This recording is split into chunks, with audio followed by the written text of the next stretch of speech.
A good reader is a good speaker. Let's enhance reading skills in children through story reading. Thanks for your like. Subscribe to stay connected.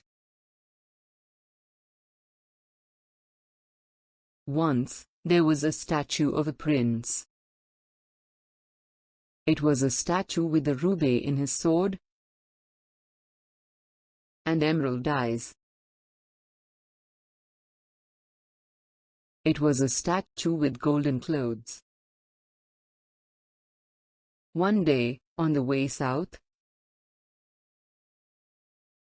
a sparrow stopped by the statue. He was tired and sleepy. So, he spent one night on the statue. The next morning, Sparrow saw something strange.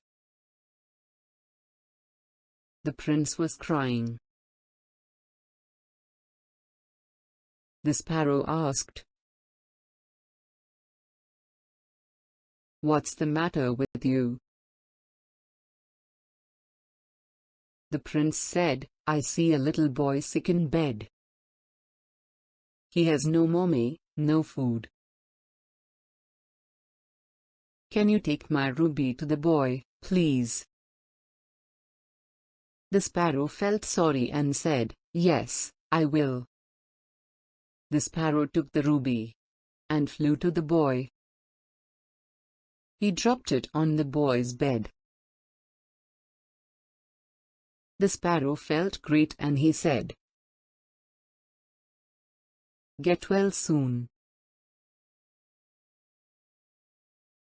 The next morning, the prince said,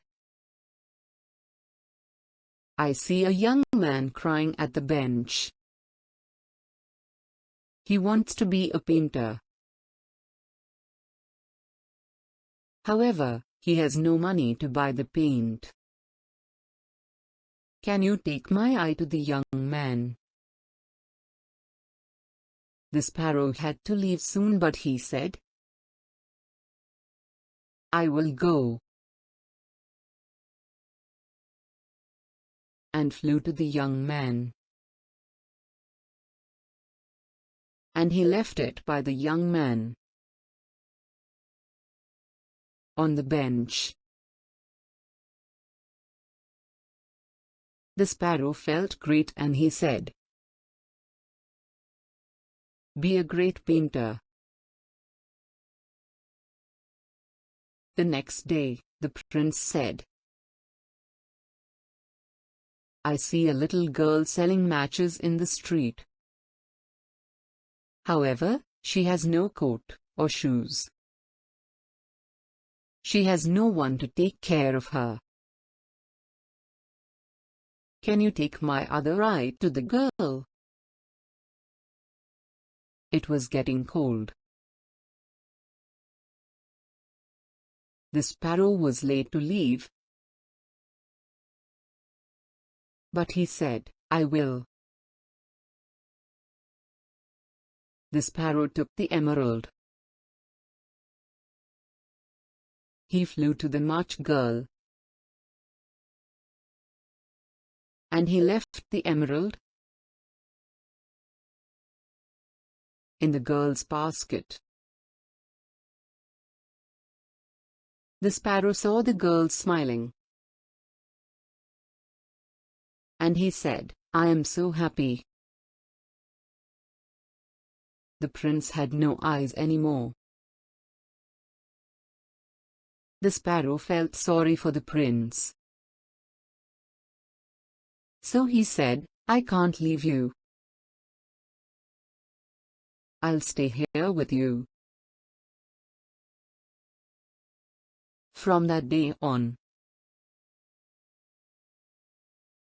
the sparrow became the eyes for the prince. Every morning, the sparrow looked over the town. When he saw someone needed help, he told the prince.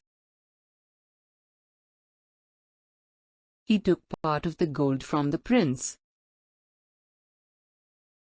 and he gave it to those who were in need. A cold, cold winter came.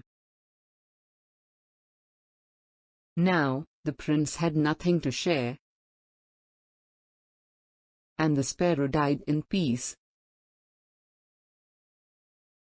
Underneath the prince, the people in town buried the sparrow, broke up the statue, and put the statue into the fire. The prince and the sparrow passes away. However, their beautiful hearts got together in the heaven, and they lived happily ever after.